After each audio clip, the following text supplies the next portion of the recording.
Welcome to lecture 2.1, limits of a function.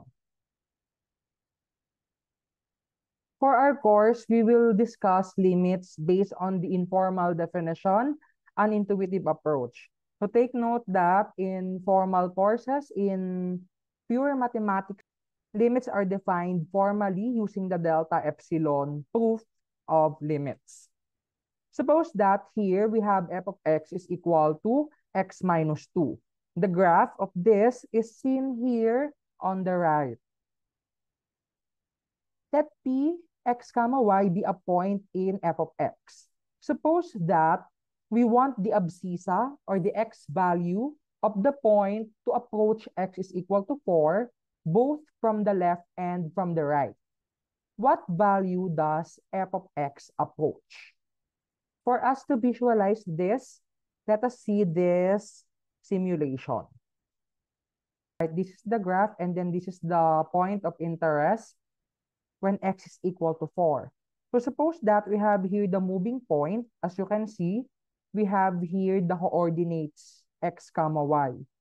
Suppose that we want to move this point close to x is equal to 4. So we will move to the right.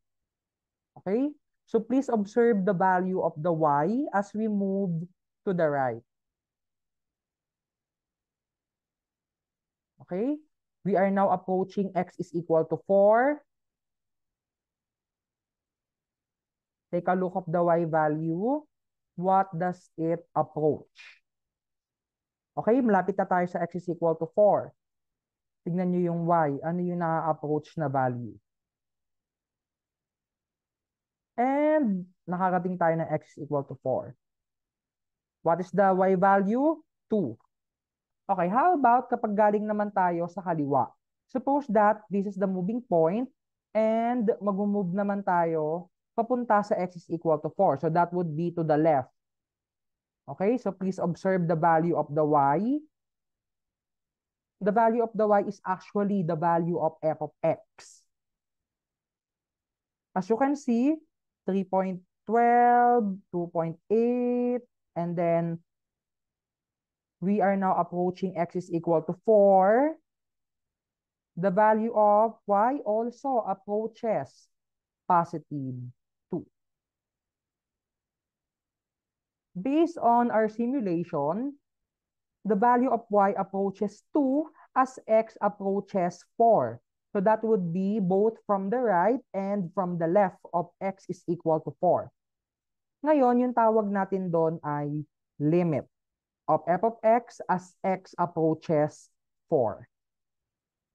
This is now the informal definition of limit. Let f of x be any function.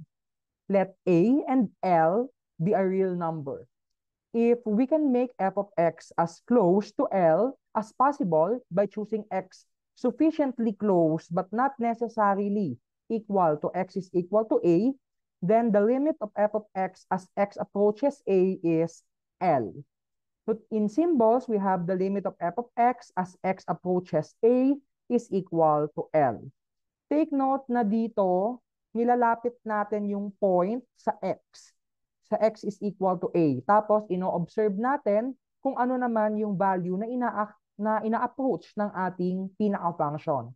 Kung ano man yung value na yon, that is the limit. Okay, so this is what we did earlier. Take note that the limit is a y value because we are talking about f of x. We will now show the theorems on limits.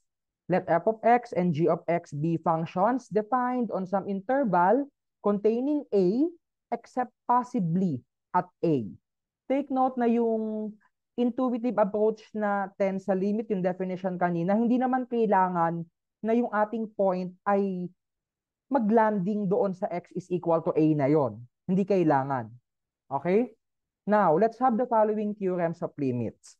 It is important that you understand this so that pagdating natin sa mga derivative, sa pag-compute ng derivative and other applications of calculus, may intindihan ninyo. First, the limit of a constant.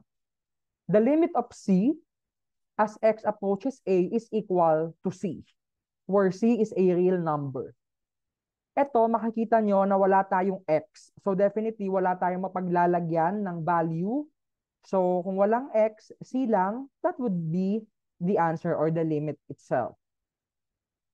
Next, the limit of x as x approaches a is equal to a. So sinubstitute lang natin yung value ng a doon sa x.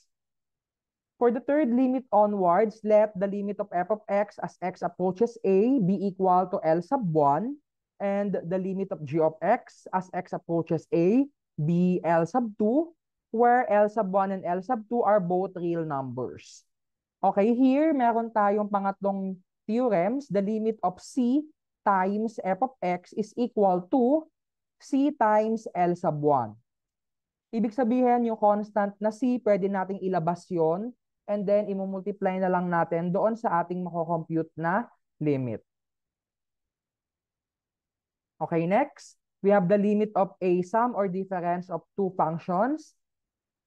Here we have the limit of f of x plus or minus g of x as x approaches a.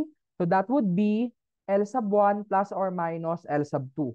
Kung plus yung nakalagay dito, plus yung ilalagay natin dito. Kung minus, minus. Next, we have the limit of a product. The limit of f of x times g of x as x approaches a is equal to L sub 1 times L sub 2. Sixth, the limit of f of x by g of x as x approaches a is equal to L sub 1 over L sub 2, provided that g of x is not equal to 0 and L sub 2 is not equal to 0. Take note na kapag nag-equal yan sa 0, that will be undefined.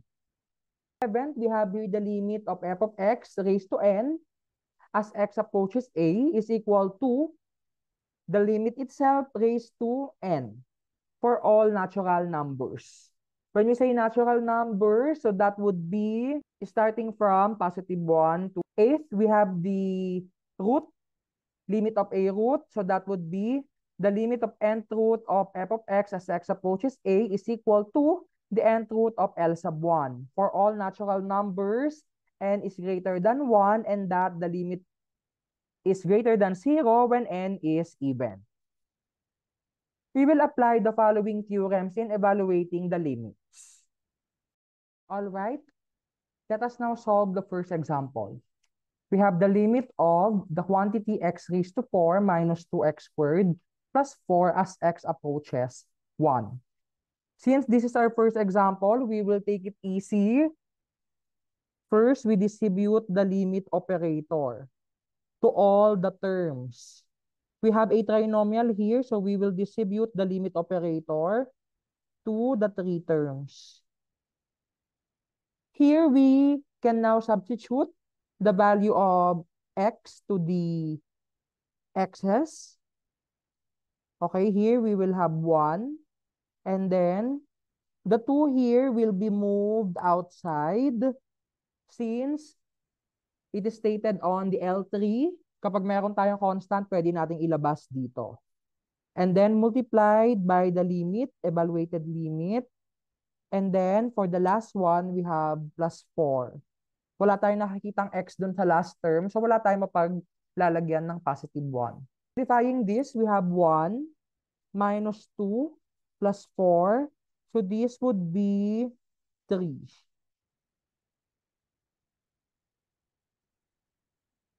The limit of the given is equal to 3 as x approaches 1. Example number 2. The limit of 2x minus 3 all over the quantity x plus 2 times the quantity 1 minus 4x. So here we may apply direct substitution, but to employ the limit theorems, let us show this. Okay. On the denominator, we have a product. So this would be like this. And then multiplied to the limit of the second factor. Take note na makikita nyo na lahat sila ina-approach ay 2. Okay? Next. What we're going to do is to distribute the limit operator, but pwede na nating i-skip yon. So now, we can now directly substitute 2 times 2 minus 3, and then all over. Be careful with the substitution. Okay, 2 plus 2, and then times 1 minus 4 times 2, that would be 8. Okay, let us simplify this carefully. So 4 minus 3 all over 4 times negative 7. Just perform PEMDAS and you will not be wrong. This would be equal to 1 over negative 28 or negative 1 over 28. So this is now the final answer. We always prefer to write the negative sign before the fraction bar. Okay?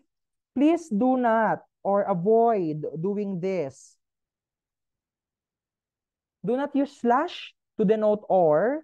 Use the word or itself. Kasi ang ibig sabihin ng slash, divided by. So please do not use that.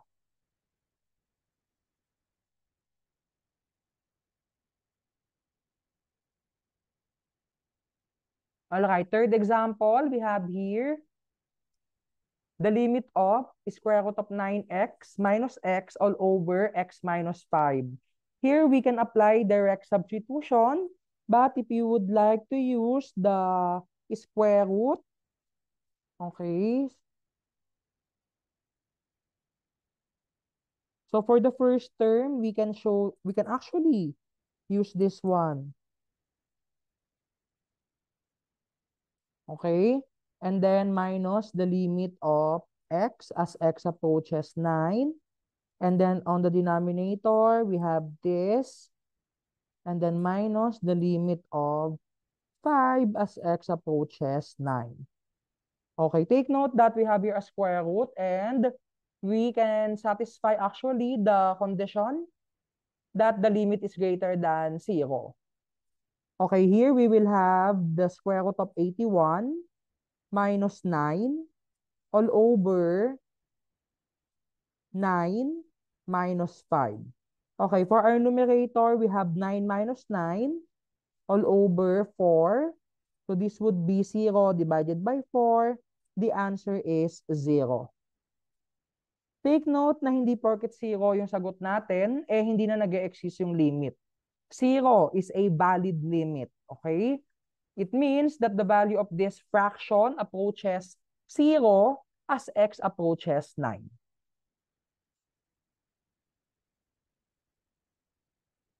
Example 4, we have the limit of the quantity 4x cubed minus 2x plus 3 cubed as x approaches negative 1. Apply the theorem wherein the limit operator can be placed inside the power. Okay, let us apply the distribution also here. Again, take note that you don't have to show this step by step, but for the sake of mastering this, you are highly encouraged to practice so that you may understand kung bakit ganito yung ginagawa natin. Okay, here we can now evaluate or substitute.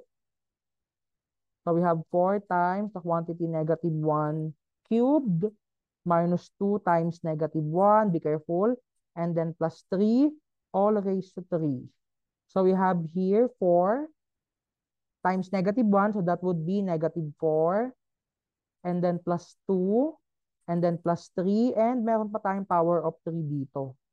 Negative 4 plus 2, that would be negative 2, plus 3, positive 1. So this becomes 1 cube. The answer is 1. The limit of the given power is equal to 1 as x approaches negative 1.